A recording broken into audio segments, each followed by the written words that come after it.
नमस्कार मंडळी, लक्ष्मीच्या पावलांनी या मालिकेच्या आजच्या भागात आज आपण बघणार आहोत. अद्वैतने कलाला पुन्हा घरामध्ये घेतलेलं असतं, त्यामुळे सरोजचा जीव मात्र फारच खालीवर झालेला असतो. सोबतच आपणनी देवी आईचा आरती करण्याचा मान सुद्धा सरोजकडून काढून तो कलाला दिलेला असतो. चांदेकरांच्या घरात जिथे तिथे फक्त कला कला आणि कलाच असते आणि सरोजला काही ही गोष्ट पचत नसते.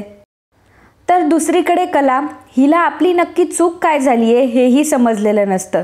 ज्या सरोजला तिने धक्का मारलेला नसतो त्या सरोजने दावा केलेला असतो की कलानेच मला धक्का मारलाय आणि त्या सरोजमुळे कला तब्बल 2 दिवस घराबाहेर होती. तिला वाटलं होतं की जर ती 2 दिवस घराबाहेर राहिली किंवा जोपर्यंत चांदेकर स्वतः मला घरात घेऊन येत नाही तोपर्यंत जर ती घराबाहेर राहिली याचा अर्थ तिने तिचा स्वाभिमान जागा ठेवलाय आणि याचा अर्थ हा होतो की मी कुठलीही चूक केलेली नाहीये. परंतु अद्वैतने तिला घरात तर घेतलेलं असतं. रात्रीच्या वेळी अद्वैत तिला खूप बोललेला असतो की तूच माझ्या आईला धक्का मारलाय. याचा अर्थ कलावर जे शिंतोडे उडलेले असतात ते अजूनही पुसले गेलेले नसतात. आणि मग कला आता याबद्दलच सरोजशी बोलण्याचं ठरवते. कला आता सरोजसाठी कॉफी घेऊन जाते. सरोजच्या रूममध्ये जाते. सरोज जेव्हा कलाला रूममध्ये येताना बघते तेव्हा सरोजला राग येतो आणि सरोज म्हणते की थांब तिथेच, तू माझ्या खोलीत पाऊलही टाकायचं नाही आणि पाऊल टाकायचं नाही याचा अर्थ काय होतो माहिती आहे ना, माझ्या आसपास सुद्धा फिरकायचं नाहीस. मग कला सरोजला म्हणते की सरोज मॅडम, मला तुमच्याशी जरा बोलायचं होतं. ठीक आहे, मला जे काही बोलायचं होतं ते मी दारातूनच बोलते, पण मी जे काही बोलणार आहे ते प्लीज तुम्ही ऐकून घ्या. मग सरोज कलाला म्हणते की काय, तू माझ्यावर आता जबरदस्ती करणार आहेस? कला सरोजला म्हणते की नाही सरोज मॅडम, मी तुमच्यावर जबरदस्ती अजिबात करत नाहीये. मी फक्त तुमच्या समोर माझी बाजू मांडते आणि पहिली गोष्ट म्हणजे मी तुम्हाला धक्का मारलाच नव्हता आणि त्यावेळी जे काही घडलं ते इतर कोणी बघितलं असेल किंवा नाही बघितलं असेल, परंतु तुम्हाला आणि मला काय घडलं हे चांगलंच माहिती आहे. आणि तरी सुद्धा चांदेकर मला वाटेल तसं बोलत होता, मला हाताला धरून घराबाहेर काढत होता आणि त्यामुळेच मी खोटी ठरले. सरोज कलाला म्हणते की काय ग, कोण आहेस तू मला जाब विचारणारी? मग कला उत्तर देते की मीच तर आहे तुम्हाला जाब विचारणारी सरोज मॅडम, कारण गोष्ट माझ्यासोबत घडली आहे, माझ्यावर आरोप करण्यात आलेत. अहो, ज्यावेळी चांदेकरने माझ्यावर आरोप केले त्यावेळी सगळ्यात पहिल्यांदा मी तुमच्याकडे बघितलं. तेव्हा मला असं वाटलं होतं की जे काही खरं आहे ते तुम्ही सर्वांना सांगाल. पण मग सरोज मॅडम, तुम्ही का सर्वांना खरं नाही सांगितलं? का तुम्ही गप्प बसल्या? सरोज म्हणते की याचा अर्थ तुला असं म्हणायचंय का मी खोटं बोलले? मला म्हणते की छे हो मॅडम, अहो तुम्ही खोटं नाही बोललात तर तुम्ही गप्प बसलात, तुम्ही काहीच नाही बोलला, हा तर प्रॉब्लेम आहे. जेव्हा एखादी गोष्ट अशा परिस्थितीमध्ये मौन धारण करते ना तेव्हा त्याचा अल्टिमेटली अर्थ होतो की त्या व्यक्तीला ह्या सगळ्या गोष्टी मान्य आहेत आणि म्हणून तो गप्प बसलाय. हे बघा मॅडम, तुम्हाला मी या घरामध्ये नकोय, तुम्हाला मी सून म्हणून मान्य नाहीये आणि परवा घडलेल्या प्रकरणापासून तर एक गोष्ट मात्र नक्की आहे की तुम्ही मला घराबाहेर काढण्यासाठी वाटेल ते कराल. पण मॅडम, आज तरी सुद्धा मी याच घरामध्ये राहते. मॅडम, तुम्हाला वाटेल ते तुम्ही प्रयत्न करा, परंतु मी सुद्धा या घरातला माझा चांगुलपणा सिद्ध करण्यासाठी कमी बघणार नाही. आणि एक म्हणजे मला या घरामध्ये आयुष्यभर सून म्हणून राहायचंय असंही काही नाहीये, पण माझ्या चारित्र्याला, माझ्या खरेपणाला गालबोट लागलेलं मला मात्र नकोय. तुमचे किंवा घरातल्यांचे माझ्याबद्दल जे काही गैरसमज असतील ते दूर केल्याशिवाय मी गप्प बसणार नाही. आणि ज्याप्रमाणे तुम्ही मला घराबाहेर काढण्यासाठी इरीला पेटलायत ना, मी फक्त स्वतःवरचे आरोप पुसून टाकण्यासाठी इरीला पेटले. मग कला आता तिथे टेबलावरच सरोजची कॉफी ठेवते आणि मग कला तिथून निघून जाते. कला निघून गेल्यावर सरोज ती कॉफी बघतही नाही आणि मग पुन्हा एकदा कलाच्या पाठीमागे येते. कला आता किचनमध्ये येते. रजनी सुद्धा किचनमध्येच उभी असते. तर मित्रांनो, मागच्या हप्त्यातील आपली पैठणीची विनर ठरलेली आहे अपर्णा निलेकर. सर्वात प्रथम तुमचं खूप खूप अभिनंदन. अपर्णा, तुमच्यासाठी महत्त्वाची सूचना अशी आहे की कमेंट बॉक्समध्ये जो फॉर्म दिलेला आहे तो फॉर्म लवकरात लवकर तुम्ही भरा आणि आमच्याशी संपर्क करा. तुम्ही पाठवलेल्या ॲड्रेसवर तुम्हाला तुमची पैठणी मिळेल. तर मित्रांनो, या हप्त्यातील आपली भेट असणार आहे आकर्षक साडी. तर लगेचच आपला व्हिडिओ हा शेवटपर्यंत बघा, व्हिडिओला कमेंट करा आणि व्हिडिओला लाईक देखील करा. आणि सोबतच तुम्ही जी कमेंट कराल त्या कमेंटच्या शेवटी तुमचा आवडीचा रंग लिहा. तुम्ही जर हा व्हिडिओ शेवटपर्यंत बघितला असेल, व्हिडिओला लाईक केलेलं असेल, चॅनलला सबस्क्राईब केलेलं असेल आणि तुमच्या आवडीचा रंग कमेंटमध्ये लिहिलेला असेल तर आणि तरच तुम्हाला पुढची साडी भेटू शकते. त्यामुळे वाट कसली बघताय, लगेचच कामाला लागा. धन्यवाद. कला रजनीशी काही बोलायला जाणार तेवढ्यातच सरोज तिकडनं येते आणि मग सरोजला बघितल्यावर कला सरोजला पूर्णपणे इग्नोर करते आणि तिचं काम करत असते. सरोज रजनीला म्हणते की रजनी प्लीज मला पाणी दे. रजनी म्हणते की हो. रजनी सरोजच्या हातामध्ये पाण्याचा ग्लास देते. काही नाही, बस एवढंच. आणि सरोजला फक्त कलाला हे दाखवायचं असतं की बघ, मला तुझ्या हातची कॉफीची काही गरज नाहीये, पाणी पिण्यावर सुद्धा खुश राहू शकते. आणि या घरामध्ये फक्त तूच माझं सगळं काही करणारी नाहीयेस, तर बाकीचे माणसं सुद्धा माझं काम ऐकतात. म्हणजे फक्त पाण्यासाठी कोणाला तरी उठवायचं किंवा मग त्याच्या कामातून त्याला डिस्टर्ब करायचं, परंतु स्वतःचं काम मात्र करायचं. जर सरोज स्वतःला घरातली सून म्हणवतीये, सरोज जर स्वतः घरातली कर्तबगार सून आहे, तर तिला हे शोभतं का की फक्त पाण्याचा ग्लास भरून सुद्धा ती किचनमधून घेऊ शकत नाही, पाण्याचा ग्लास सुद्धा तिला तिच्या हातामध्ये लागतो. एवढं तर घरातले पुरुष मंडळी सुद्धा करतात, परंतु आपली सरोज म्हणजे काहीतरी वेगळंच प्रकरण आहे.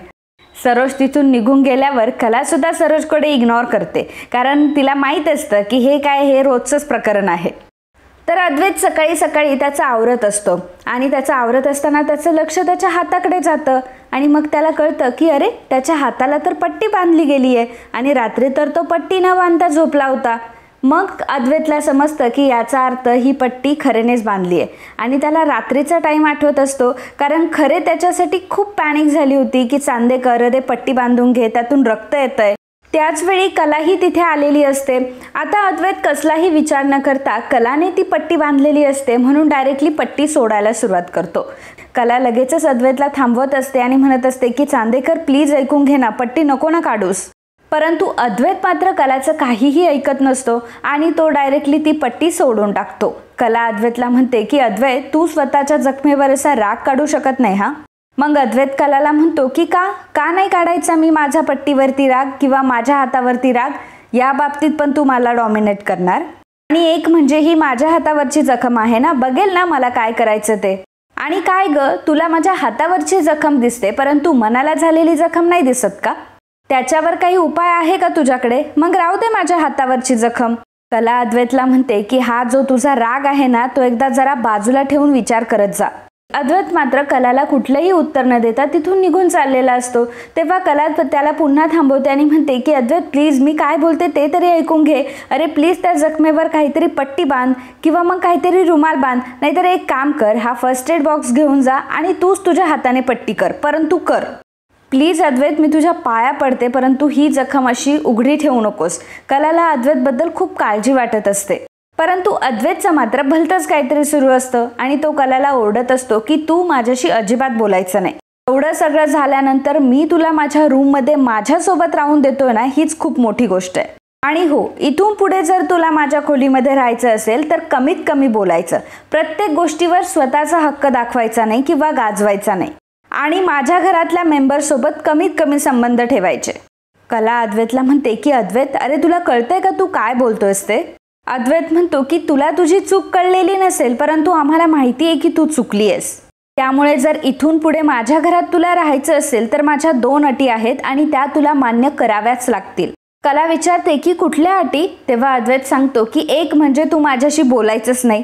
कला म्हणते की हो, तुझ्यात जर एवढा ॲटिट्यूड असेल ना तर मला तुझ्याशी बोलायचंच नाहीये. अद्वैत म्हणतो की माझी दुसरी अट अशी आहे की देवी आईच्या उत्सवामध्ये तू कुठल्याही प्रकारचं कॉन्ट्रीब्युशन करायचं नाहीस. देवी आईच्या उत्सवाशी आणि तुझा माझ्याशी काही एक संबंध नाहीये. कला अद्वैतला म्हणत असते की अरे अद्वैत, तू असं का करतोयस? हे बघ, आपल्या भांडणाचा आणि देवी आईच्या उत्सवाचा काहीच संबंध नाहीये आणि आपला राग तू देवी आईच्या उत्सवावर का काढतोयस? अरे, देवी आईचा उत्सव म्हणजे आपल्या घरात परंपरागत चालत आलाय.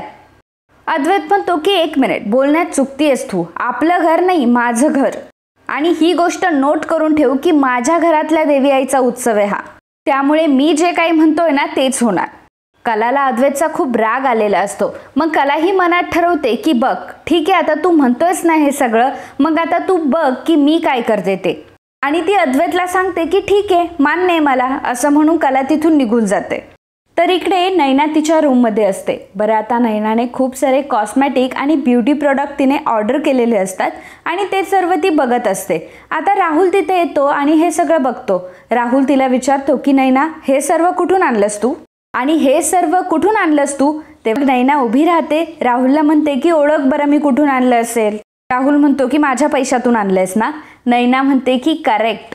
अरे एका फटक्यात ओळखलं तू. काही पण म्हणा हा, माझा नवरा आहेच शेवटी हुशार. राहुल म्हणतो की आणि हो तू निर्लज्ज आहेस. नैना म्हणते की नाही, याला निर्लज्ज नाही म्हणत, व्यावहारिक म्हणतात. काय आहे ना राहुल, मी कुठलंही काम फुकटात करतच नाही. आता तू जे काही मला काम सांगितलं होतं त्या कामातून मी माझं कमिशन काढून घेतलं आणि त्या कमिशन मधूनच मी माझ्या गरजा भागवतीये. आणि तसं जर बघायला गेलं ना तर हे पैसे मी स्वतः कमवलेत. हा राहुल, तू ना जरा काम कर, तू ना जरा शांतपणे वागत जा. आणि मॉम इन लॉ तुला काय सांगतात की मी म्हणजे तुझ्या आयुष्यातली खूप महत्त्वाची गोष्ट आहे आणि खूप लकी सुद्धा आहे तुझ्यासाठी. हे बघ राहुल, एक गोष्ट लक्षात घे, म्हणजे तू जे काही प्लॅन करतोय ना तर त्या प्लॅनमध्ये मी तुझा खूप मोठा पार्ट होऊ शकते. तू त्या प्लॅनसाठी माझा खूप चांगल्या पद्धतीने उपयोग करून घेऊ शकतो आणि मी तुला खूप छान पद्धतीने उपयोगी पडू शकते. परंतु तुला हीच तर गोष्ट समजत नाही ना. राहुल म्हणतो की म्हणजे काय म्हणायचं तुला. नैना म्हणते की तेच ना राहुल यार, तुला प्रत्येक गोष्ट ना खूप जास्त डीपली एक्सप्लेन करावी लागते. एक काम कर, तू आत्ताच्या आत्ता माझ्यासोबत खाली चल, मी तुला लगेच डेमो देते. मग नैना राहुलचा हात पकडते आणि राहुलला खाली घेऊन जाते. तर इकडे कला आणि अद्वैत दोघंही जिन्यावरनं खाली येत असतात. त्यावेळी आबा कलाला म्हणतात की सुनबाई, मला जरा तुझ्याशी बोलायचं होतं ग. कला म्हणते की हो आजोबा, बोला ना. आबा कलाला म्हणतात की या वर्षीपासून आपण आपल्या देवीचं दर्शन सगळ्यांसाठी खुलं केलंय. आता सगळे भाविक दर्शनाला येणार आहेत म्हटल्यावर त्यांना प्रसाद देणं आपलं कर्तव्य आहे आणि जे भाविक देवाचं दर्शन नाही घेऊ शकत त्यांना सुद्धा प्रसाद मिळायला हवा. शेवटी चांदेकरांकडे बसणारी देवी आई ही कोल्हापुरातलं मोठं श्रद्धास्थानच आहे ना. त्यामुळे माझी अशी इच्छा आहे की यावर्षी नारळाच्या वड्या घरीच बनवून प्रत्येक भाविकाला त्या प्रसाद म्हणून देण्यात याव्या. कला म्हणते की हो आजोबा, आपल्या चांदेकरांच्या घरात. कला म्हणते की खरं आजोबा, आपल्या चांदेकरांच्या घरात देवी आईचा प्रसाद म्हणून नारळाच्या वड्या सगळ्या भाविकांना मिळणार. आबा म्हणतात की हो सुनबाई, आणि माझी अजून एक अशी इच्छा आहे की हा प्रसाद तू स्वतःच्या हाताने करावास. मग करशील का तू हा प्रसाद स्वतःच्या हाताने. मग कला आता थोडीशी थांबते, ती अद्वैतकडे बघू लागते. आबा कलाला म्हणतात की काय ग पोरी, प्रश्न तर मी तुला विचारला ना, मग तू अद्वैतकडे कशाला बघतीयस. आता कला आबांना दुखवू शकत नसते की वड्या मी बनवणार नाही, कारण मला अद्वैतने तसं सांगितलंय की देवी आईच्या उत्सवामध्ये तू कुठलेही प्रकारचं पार्टिसिपेशन करायचं नाही, तू पार्टिसिपेट व्हायचं नाही आणि तुझा आणि देवी आईच्या उत्सवाचा काही एक संबंध सुद्धा नाहीये. त्यामुळे कला थोडी कन्फ्यूज झालेली असते, परंतु आबांचं मन तिला मोडायचं नसतं, त्यामुळे ती मान डोलावते. आबांना वाटतं की चला आता सुनबाई वड्या करण्यासाठी तयार आहे, त्यामुळे आबा खूप खुश होतात. आबा म्हणतात की हे बाकी चांगलं केलंस हा कला, आणि पहिली गोष्ट म्हणजे यावर्षी देवी आईची मूर्ती जिने घडवली ती म्हणजे आमची सुनबाई, आणि यावर्षी तिच्याच हातून आता देवी आईचा प्रसाद सुद्धा वाटला जाणार आणि तीच देवी आईचा प्रसाद बनवणार. कला, खरं सांगू का, या वर्षीचा देवी आईचा उत्सव कला तुझ्याच हातून संपन्न व्हायला लागलाय असं वाटायला लागलंय आता. आबा तिथून निघून जातात. तर कला अद्वैतला इशारे करून म्हणत असते की अरे बोल, तू आबांशी काहीतरी बोल, मी तर काही बोलू नाही शकत. त्यावेळी अद्वैत मनामध्ये विचार करत असतो की किती लबाड बाई आहे ही. नाही म्हणजे आबांनी जेव्हा हिला विचारलं तेव्हा मी करणार नाही असं हिला स्पष्टपणे सांगता आलं नाही का. लगेच नंदीबैलासारखी मान हलवली, आगाऊ कुठली. अद्वैत सुद्धा आता हॉलमध्ये बसण्यासाठी जातो. त्याच वेळी जिन्यावरनं नैना आणि राहुल दोघंही खाली येत असतात. आता नैनाचा ड्रामा सुरू असतो. राहुललाही याबद्दल काही माहीत नसतं, राहुल फक्त ऐकून घेत असतो. मग नैना राहुलला म्हणत असते, मुद्दाम ऐकवणूक करत असते की राहुल, अरे असं कसं काय म्हणू शकतोस तू मला माझे पर्सनल एक्सपेन्सेस द्यायलाच हवे, आता मी प्रेग्नंट आहे. बरं मला एक गोष्ट सांग की या पूर्ण महिन्यात तू मला विचारलेस का की तुला स्वतःचे काही खर्च आहेत का, तुला काही हवंय का. आणि काय रे राहुल, मी माझ्यासाठी पैसे मागतेय का, मी तुझ्याच होणाऱ्या बाळासाठी पैसे मागतेय ना. राहुल, अरे ट्राय टू अंडरस्टँड, मला खूप सारे पैसे लागतात, मी आता प्रेग्नेंट आहे, माझे मेडिसिन्स आहे, माझं खाणं पिणं आहे, टेस्ट आहे, हॉस्पिटल आहे, किती सारे खर्च लागतात मला. मग त्यावेळी आबा नैना आणि राहुलला म्हणतात की काय चाललंय तुमचं, कशाला भांडताय तुम्ही. नैना आबांना म्हणते की आबा मला तुम्हीच सांगा आता मी कुठून आणणारे पैसे. बघा ना, म्हणजे चांदेकरांच्या घरात राहून सुद्धा याने ही वेळ आणली आहे माझ्यावर. नैना ती खूपच बिचारी असल्याचं आव्हानत असते. कशा प्रकारे तिला घरात कुठलीही मदत केली जात नाही. तिचा नवरा चांदेकर असून सुद्धा त्याला तिची काहीच व्हॅल्यू नाही आहे. आणि मला माझे पर्सनल एक्सपेन्सेस सुद्धा भागवता येत नाही. मला माझ्या मनाने कुठली गोष्ट घेता येत नाही. एकदम बिचारी असल्याचा आव नैनाने आणलेला असतो. त्यामुळे आबांना दया येते आणि आबा नैनाला म्हणतात की नैना कशाला एवढं ओरडतीयस, बरं थांब एक काम करतो, मी सरोजला सांगतो की तुझ्या अकाउंटवर तुझ्या पर्सनल एक्सपेन्सेसचे पैसे पाठव म्हणून.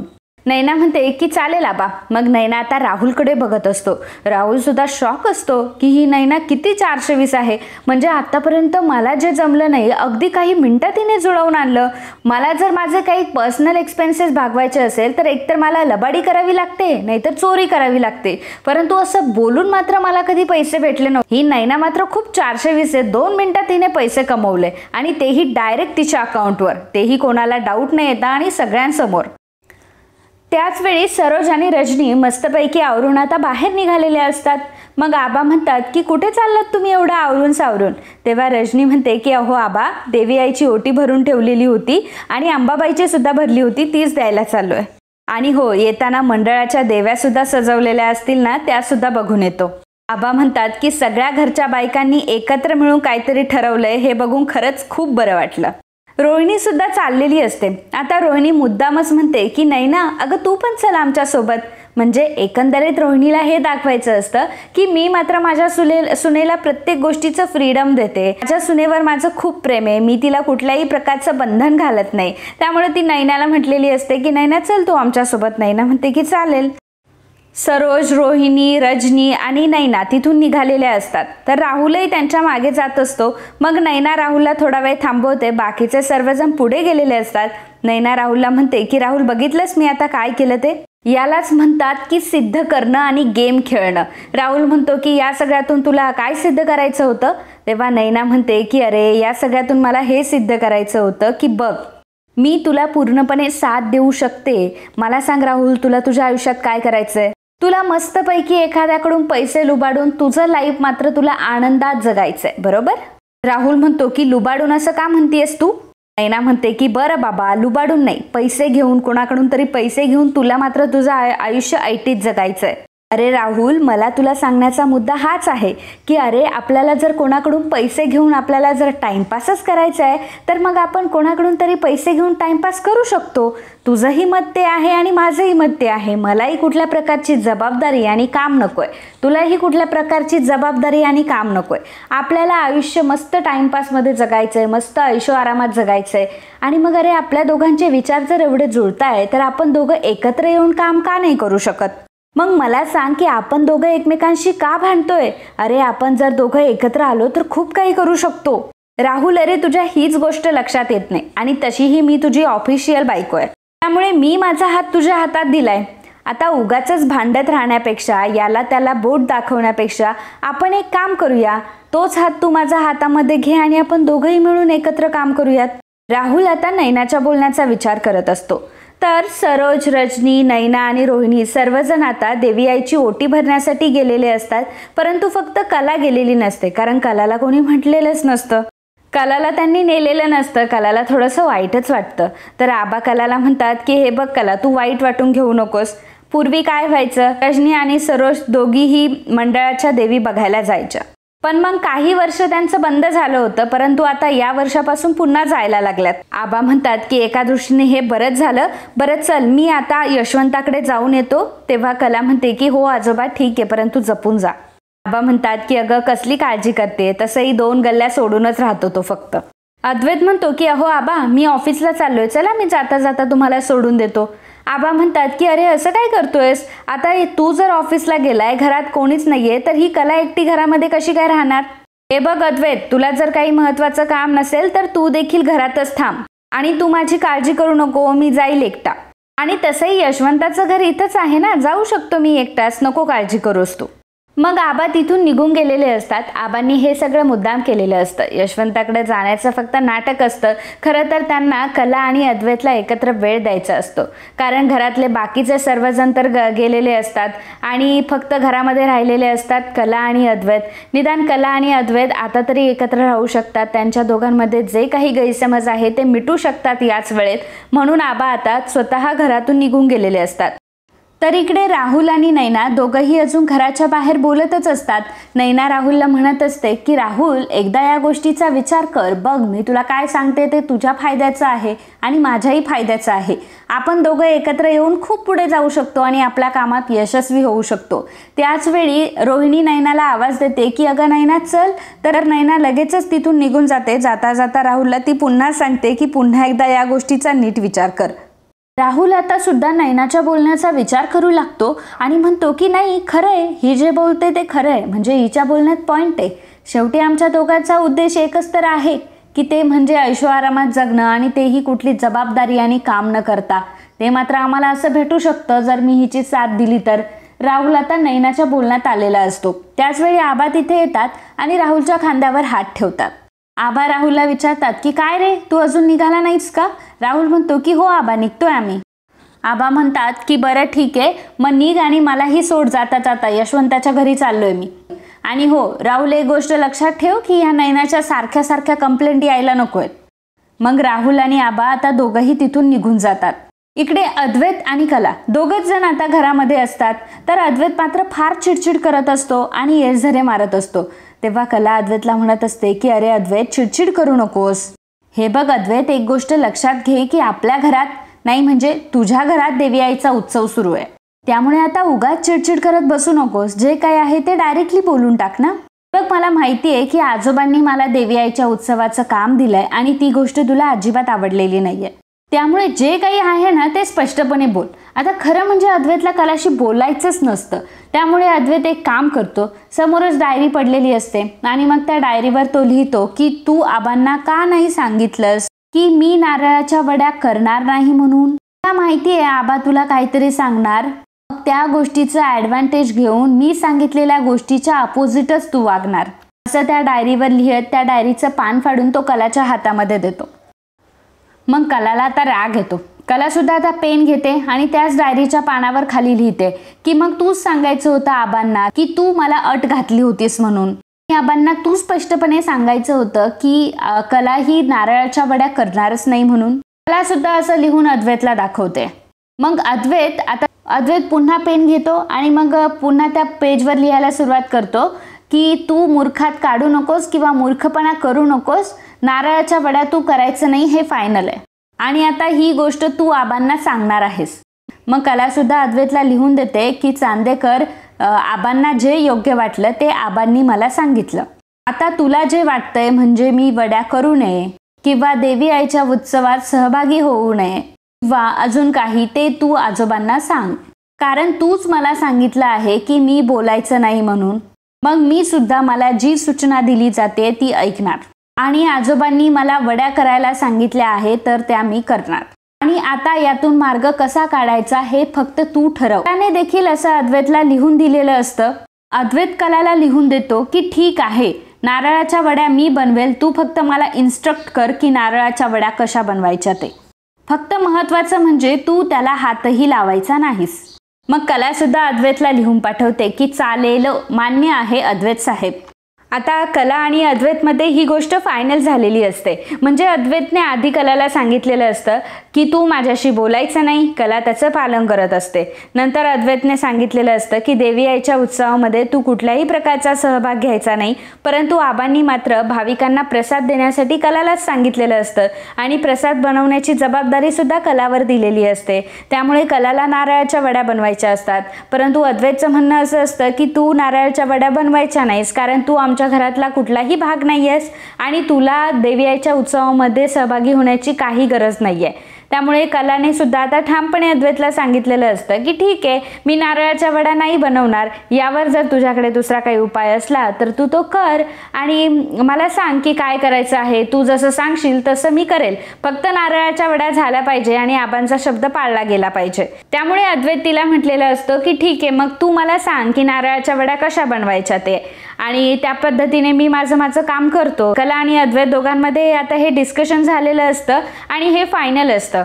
आता अद्वैत स्वतः नारळाच्या वड्या बनवणार असतो आणि कला त्याला सांगणार असते, परंतु कलाला बोलायचं नसतं, ही अद्वैतने आड घातलेली असते. त्यामुळे कला आता अद्वैतला लिहून देते, नारळाच्या वड्या कशा करायच्या हे मला तुला सांगण्यासाठी मला तुझ्याशी बोलावं तर लागेल, कमी लिही आणि इन्स्ट्रक्शन दे, असं अद्वैतने तिला लिहून दिलेलं असतं. कला तर डोक्यालाच हात लावते की आता न बोलता आणि ह्याला इन्स्ट्रक्शन लिहून देता हा काही कुकिंगमध्ये एक्सपर्ट वगैरे आहे का की याला मी लिहून दिलं, याला जर मी कृती करायला सांगितली तर हा जशाच तशी कृती करेल. हा अद्वैत चांदेकर म्हणजे ना अगदी अशक्य आहे, अगदी स्वतःला काहीतरी समजत असतो. अगदी अद्वैत कलाचं काही म्हणणंच ऐकून घेत नसतो. कलाला खूप राग येतो की आता याला मी इन्स्ट्रक्ट पण करायचं आणि याच्यासोबत मी काही बोलायचंही नाही, आता मी हे कसं काय करू शकते, परंतु तरीसुद्धा ती अद्वैतचं ऐकते. मग अद्वैत हा किचनमध्ये गेलेला असतो. कलासुद्धा किचनमध्ये येते. कला अद्वैतला आता इशारे करून सांगत असते की असं असं करायचं, तसं तसं करायचं. अद्वैतही कलाला इशारे करून सांगत असतो. आता कलाचे इशारे अद्वैतला कळत नसतात आणि अद्वैतचे इशारे कलाला कळत नसतात. दोघंही कन्फ्यूज असतात. कला जे काही बोलत असते अद्वैतला समजण्याचाही मार्ग नसतो, कारण मुळात म्हणजे कलाने अद्वैतला सांगितलं जरी की असं असं तुला करायचंय, आता तुला हे घ्यायचंय, मग नंतर तुला याच्यामध्ये हे मिक्स करायचंय, तर अद्वैतला पहिल्यांदा त्या गोष्टींचे नावं तर माहीत पाहिजे की याला हे म्हणतात किचनमध्ये, त्याला ते म्हणतात. अद्वैतची इथून पासून सुरुवात असते आणि तरी त्याची इच्छा अशी असते की कलाने मला इन्स्ट्रक्ट करावं आणि लिहून द्यावं आणि मला न बोलता सगळं काही सांगावं. शेवटी कला मात्र अद्वैतला सांगून कंटाळलेली असते, म्हणजे ती खाणाखुणा करून अद्वैतला सांगत असते. अद्वैतला काही कळत नसतं. शेवटी अद्वैतच बोलून देतो की आता तोंडाने सांग ना जे काही काय सांगायचे ते, असं काय सांगतेस मला. कला म्हणते की अच्छा, म्हणजे मी तोंडाने सांगितलेलं चालणार आहे का, मग आधी सांगायचं होतं ना, तुला असं चालेल बोलली होती ना, तुला नाही जमणार ही सगळी गोष्ट. किचन मधला माहीत तर काही नाही, परंतु ॲटिट्यूड असं दाखवायचा ना की काही शेफ वगैरेच आहेस की काय. मग कला अद्वैतला म्हणते की चांदेकर, मी आता तुला बोललेली चालणार आहे का. अद्वैत म्हणतो की ठीक आहे, तात्पुरतं बोललेलं चालेल मला. कला म्हणते की हे बघ चांदेकर, मी तुला जर मदत केली तर ती गोष्ट तुला चालणार नाहीये आणि सगळ्यात महत्त्वाचं एवढं सगळं तुला झेपणारही नाहीये. मला सांग काय करावं लागेल, काय करायचं आता. अद्वैत लगेचच अंजू आणि आनंदला आवाज देतो आणि कलाला तो सांगतो की चल लवकरात लवकर करायला सुरुवात कर आणि योर्स टाइम स्टार्ट नाव. कला म्हणते की एक्सक्यूज मी, टाइम स्टार्ट नाव म्हणजे ही काय स्पर्धा वगैरे सुरू आहे का इथे. अद्वैत कलाला म्हणतो की गप्प बस, माझी आणि तुझ्यासोबत स्पर्धा, माझी तुझ्यासोबत स्पर्धा कधी असू शकत नाही, त्यासाठी लेवलचा माणूस पाहिजे. कला म्हणते की हो बस झालं, तसंही आता पुढे काय होणार आहे ना आणि पुढे तू काय बोलणार आहे हा निबंध मला पाठ आहे. मग आता तुझा निबंध जर बोलून झाला असेल तर वळूयात का आपण वड्यांकडे.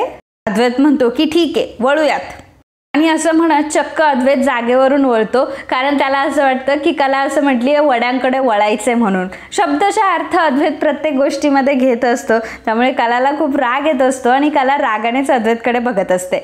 मित्रांनो, आजचा हा भाग इथेच संपतो. पुढील भागात आपल्याला बघायला मिळणार आहे कला आणि अद्वैत दोघंही आता किचनमध्ये नारळाच्या वड्या बनवत असतात. त्यांच्या मदतीला आनंद आणि अंजू सुद्धा असतात. कला अद्वैत दोघंही आता मस्त पद्धतीने नारळाच्या वड्या बनवत असतात. कला अद्वैतला इन्स्ट्रक्ट करत असते. कला अद्वैतला सांगत असते की अद्वैत आता असं कर, हे तसं कर, आणि अद्वैत सुद्धा कलाने सांगितल्याप्रमाणे सगळ्या कृती करत असतो आणि अगदी व्यवस्थितपणे तो कलाला फॉलो करत असतो. अद्वैतने छान अशा फायनली नारळाच्या वड्या बनवण्यासाठी सुरुवात केलेली असते. जेव्हा तो मिश्रण हलवत असतो त्यावेळी काही मिश्रण त्याच्या हातावर पडतं आणि त्याचा हात भाजतामध्ये नेमका मोठा चमचा असतो ज्याने तो हलवत असतो. त्याचा हात बिझी असल्यामुळे कला आता तिच्या पदराने हळूच ते मिश्रण बाजूला करते आणि अद्वैतच्या हातावरती फुंकर घालत असते. तेव्हा अद्वैतही कलाकडे बघत असतो. त्यानंतर कला आणि अद्वैत खूप छान पद्धतीने त्या नारळाच्या वड्या बनवतात. नारळाच्या वड्या बनून झाल्यावर एका ट्रे मध्ये ते मिश्रण सेट करायला ठेवतात आणि मग अद्वैत डायनिंग टेबलवर त्या नारळाच्या वड्या पाडत असतो. अद्वैत जेव्हा नारळाच्या वड्या पाडत असतो त्याच वेळी नेमकं घरातले सर्वजण तिथे येतात आणि सरोज बघते की अद्वैत किचनमध्ये आणि किचनमधली कामं अद्वैत करतोय, नारळाच्या वड्या वगैरे करतोय. सरोजचा माथा ठणकतो. मग सरोज चिडते आणि कलाला म्हणत असते की ए मुली, तुला काही अक्कल वगैरे आहे की नाही? तू माझ्या अद्वैतला कामाला लावलंस, तू त्याला अशी कामं देतीयस. आबा जेव्हा हे सर्व बघतात तेव्हा आबांना मात्र प्रचंड आनंद झालेला असतो. आबा म्हणतात की वा वा वा, मी कलाला तिच्या हाताने प्रसाद बनवायला सांगितला होता, परंतु कलाने तर प्रसाद बनवलाय, परंतु अद्वैतने सुद्धा बनवलाय. मस्त जोडीने तुम्ही दोघांनी प्रसाद केलाय.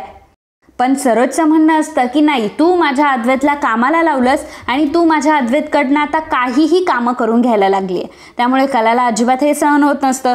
कला आता सरोजला स्पष्टपणे सांगते की हे बघा सरोज मॅडम, मी त्याला ह्या सगळ्या कामाला लावलेलं नाहीये. त्याने मला अट घातली होती की मी कुठलाही प्रकारचा प्रसाद बनवायचा नाही आणि देवी आईच्या उत्सवामध्ये सहभागी व्हायचं नाही. आणि त्यानेच मला सांगितलं की माझा उत्सवाशी काही संबंध नाहीये म्हणून, आणि म्हणूनच मला हे सगळं करावं लागलं. त्यामुळे अद्वैतनेच सुचवलं होतं की तो आता देवी आईच्या प्रसादाच्या वड्या बनवणार आणि मी त्याला इन्स्ट्रक्ट करणार, आणि त्यामुळे अद्वैत हे सगळं काम करत होता. आता कलाने सगळ्यांना सगळं काही खरं खरं सांगून टाकलेलं असतं. त्यामुळे आबांना आता अद्वैतचा राग आलेला असतो. तर सरोज सुद्धा कलाकडे बघत असते. कलाने स्पष्टपणे सांगितलेलं असतं की तुम्हाला जे काही दिसलंय आणि त्यामुळे तुम्ही मला एवढं सगळं बोलताय, तर माझी या सगळ्यामध्ये काहीच चूक नाहीये. मग मी फुकटचं का तुमचं ऐकून घ्यायचं? तर मित्रांनो, तुम्हाला काय वाटतं की कला आणि अद्वैत कधी दोघं जण एकत्र येतील?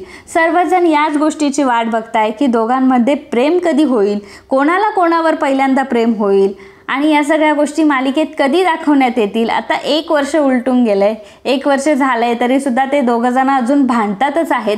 तर त्या दोघांमध्ये प्रेमाचा अंकुर कधी फुटेल हे बघणं खरंच खूप रंजक ठरणार आहे. परंतु ते कधी दाखवणार आहे याची माझ्यासोबत सर्वजण वाट बघताय.